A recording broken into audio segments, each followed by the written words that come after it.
Hi guys, thank you so much for joining me once again. Please remember to subscribe if you haven't and turn on your notification bell to just get to know when the videos go live.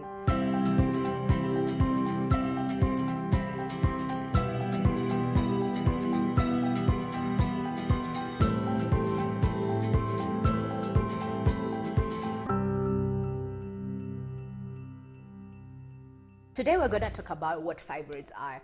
I've got a lot of questions from you asking what are fibroids, how do I find out I have fibroids, what type of fibroids are there, if they're there. So today I want to talk about that. Now fibroids, I brought two visitors today, Mr. Popo and Miss Orange. Now a fibroid could be as little as this orange or as big as this popo, actually even bigger than this popo. It could be the size of a watermelon, or even tinier than this orange. It could be as little as a grape seed, right? Fibroids are benign tumors that grow inside the uterus of a woman, or rather the womb of a woman.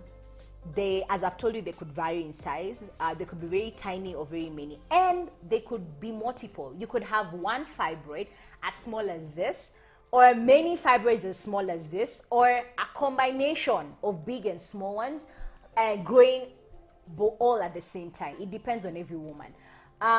They could also be symptomatic and asymptomatic. So by symptomatic, we mean that they have symptoms. Like what I have submucosal fibroids. Submucosal fibroids are symptomatic. They come with very heavy bleeding, bloating, back pain, leg pain. It's a total mess. Actually, most women have asymptomatic fibroids, meaning their fibroids are not symptomatic. They have no symptoms. They get a very normal period. They have a very normal cycle. So they don't ever know that they have fibroids. So the fibroids are there, but they don't have symptoms. Fibroids do affect 90% of Black women. It is said that it affects them mostly than any other race in the world. It is not known why, but as you continue watching and as we continue taping other videos, I will get into the nitty-gritties of what could cause fibroids from research. Because if you visit your gyna will tell you fibroids are not caused by anything. Well, they just grow. But we do know that fibroids grow mostly because of estrogen dominance, right? Well, there are quite a few hormones that women have. We have progesterone and estrogen. When there's more estrogen in your body than any of these other hormones in your body, then fibroids tend to breed and to grow in your womb. So that is one thing we do know for sure through research. Yeah. So that's what fibroids are. If you have a question about what fibroids are, the symptoms of fibroids, and the types of fibroids, please let me know below in the comment section. So let's get into the symptoms of fibroids. If you go back to my very first video that I posted, because this is my third video, please go back to it. I shared a story how I started bleeding one time when I was in the office after changing my pad once, and then all of a sudden I just started bleeding, an hour after I changed my pad. I'd soiled my panties, my pants and everything. Well, I had explained that that was one of the symptoms, so overbleeding. I believe a woman is supposed to get a normal of, you should change your pad at least in every 4 to 6 hours. That's a normal period. Anything less than 4 hours is not normal. Anything less than 4 hours would mean you're overbleeding. And probably you should go see your gyna and get to find out if there's anything wrong. It's always good to just make sure that you do know and you're sure that everything is okay, than not to be sure, So yeah, that's one of the symptoms. The second one is crazy, mad cramps. You see, every woman cramps during that period. Well, I hear there's some who don't. I don't know. If you don't cramp, man, like, you're blessed, like, girl, you're blessed. So what I know is every woman cramps, but the fibroid cramps are not like any normal cramps. They are crazy. Your back is paining.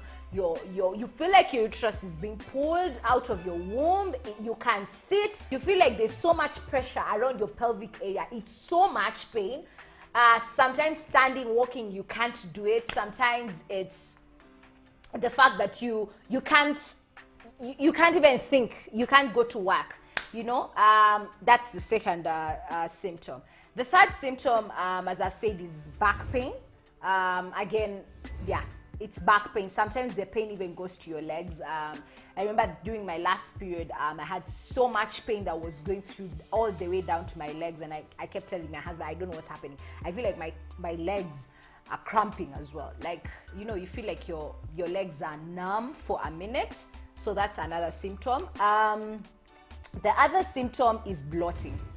Guys, you always look pregnant. Like, you look,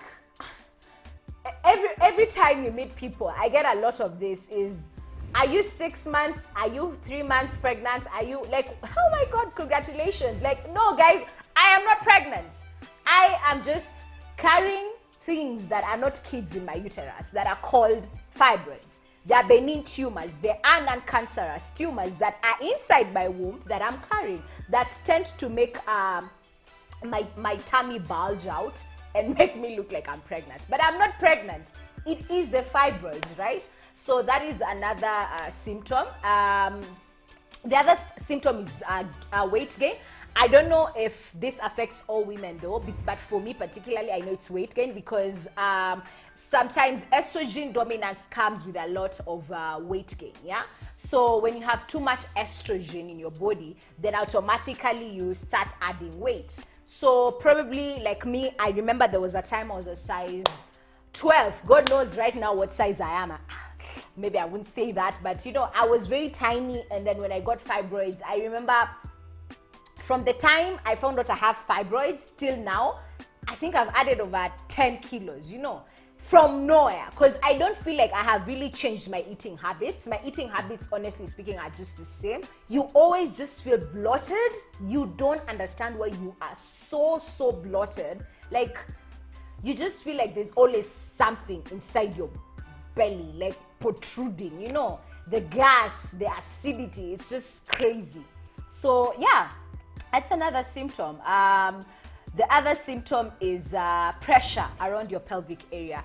So the very first time before I ever knew that this was being caused by fibroids, I remember I would sit or rather go to the washroom when I'm pressed, and I would actually get so much pressure around my pelvic region and get some pain. So this pain, I used to think it's probably I have a UTI. But with time, I started thinking about it and thought, but why do I have recurring UTIs every time? Because let me be honest with you, I'm the queen of self-medication. Give thanks to my mama. My mama taught me self-medication. Well, it's not the best thing, but sometimes it works, because sometimes you spend so much time going to hospital and queuing for nothing. Yet, I mean, you could, if you know what you're suffering from, I don't advise for that. It's always good now in my grown years.